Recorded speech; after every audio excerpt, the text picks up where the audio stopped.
Behind me are two bikes that we just tested. We spent 2 days on the road with Triumph's Tiger 800XC and BMW's F800GS. Well, the F800GS is a known commodity to us. And what we knew before was true this time, which is that it's a pretty good off-road bike for a bike this size. It was hobbled by its tires, which are really a street-only tire or a bad road at best tire, not really an off-road tire. What makes it good off-road is that the power is very controllable. It doesn't have a ton of power, it has enough. But when you roll the throttle on, it comes on very gently, which is what you want off-road. That's why dirt trackers are always singles and twins, because they're great, easy to control power. The one thing that really cut it down was the tires. And a lot of the riding we did in the Ganaraska forest northeast of Toronto was in sand. And sand is the worst thing for a motorcycle. It's the best thing for a motorcycle is to develop your skills, because if you can ride in sand, you can ride through gravy.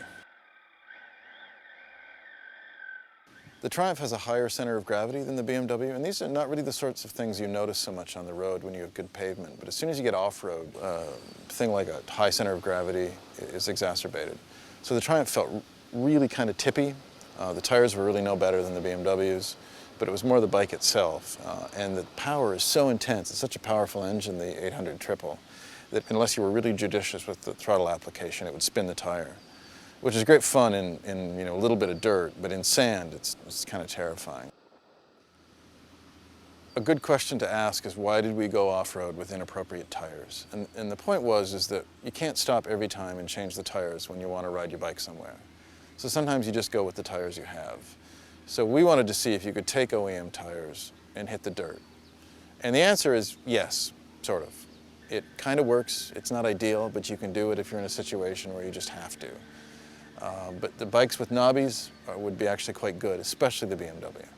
As soon as we left the Ganaraska forest, it was a completely different situation. The BMW, which had dominated off-road, was in turn dominated on-road by the Triumph.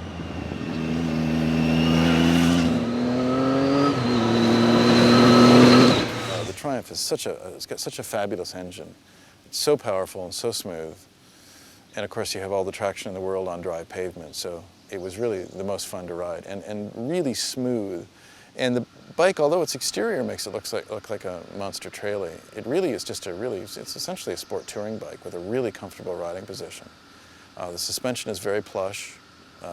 Some would find it too plush, but on Ontario back roads where we went, up through Calabogie and Perth, which is really great roads but bad pavement, it might have been the ideal motorcycle for that. So it was actually a really fabulous bike for that. And that was loaded down with panniers with a computer and all sorts of other junk in it too. So it's a really capable bike. The front end feel is really good, even though it was so softly sprung. There are really very few things to complain about it on road. The seat was good, fabulous bike. Now the BMW in turn was a little unusual because the front end felt very flighty. The dirty air in the highway from transport trucks just sort of buffeting you around. The BMW felt like you could just go that with a handlebar and it would just fly away. It was a little bit disconcerting, and that was without a passenger or without any panniers, as this bike is not equipped with any. So we ended up adding all the preload that we could to the rear shock, and that settled it down somewhat, but it really seems like a case of it's overly softly sprung. So if you had a rider and panniers, it would have been really not great at all. So of the two bikes, the BMW really couldn't match the Triumph on road, although it's no slouch.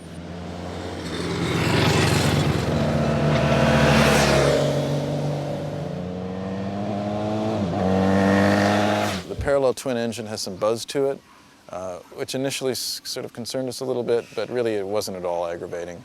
It was just really that it was compared against the Triumph, which is so smooth. The Triumph was equipped with a lot of accessories, as you can see: skid plate, bags, spotlights, ABS.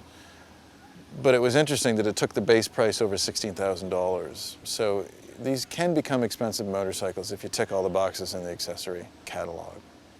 Although the windshields on both bikes look about the same height, we found the BMW is a little bit more effective. Now, the Triumph has an accessory screen which is taller, but that's something we'd look at on the Triumph. The seats, certainly the Triumph had the more comfortable seat. Although they look kind of the same, as soon as you get on it, you realize it's much broader. The Triumph's bags, the BMW's bags we're quite familiar with, and they work really well. This is the first time for us with this bike with these bags. They work well. They have a peculiar mounting system. The top mounts securely, and the bottom sort of moves back and forth between this sort of pin. And the strange thing about it is it can actually hop outside of the pin. Now, they never fell off, but I do not, for the life of me, understand why saddlebags have to float. I don't get it at all. Both these bikes have ABS as options, and both of our test bikes are so equipped. Little things that you don't really think about when you buy a bike that make a huge difference when you own a bike is how you shut the ABS off. In off-road, you don't want ABS because the wheel will just keep turning. If you're going down a rocky decline, and if you have ABS on, it will just continue to go, and it actually feels like you're accelerating. It's absolutely terrifying.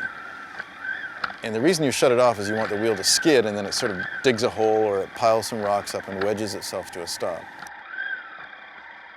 Now, the BMW has a button on the left switch block with ABS on it. So it's really easy to shut the ABS off.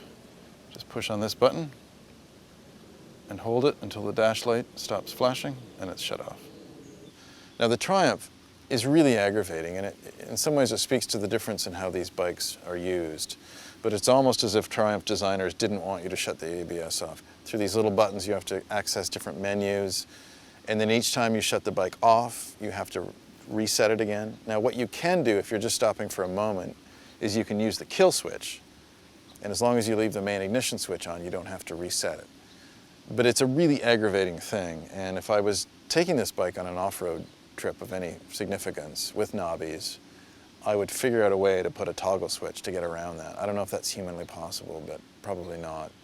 But it's a really aggravating thing about the Triumph, and BMW has at least got that much figured out. Although, from what we've said so far, it may seem like we're just complaining about everything. That's our job. But really, both these bikes are really good. The BMW, if you want to do more off-roading, if that's your bias, it's a great bike. It would be a really good bike with appropriate tires to ride to the trails, to trail ride, and then to ride home again. Now, the Triumph is a different animal.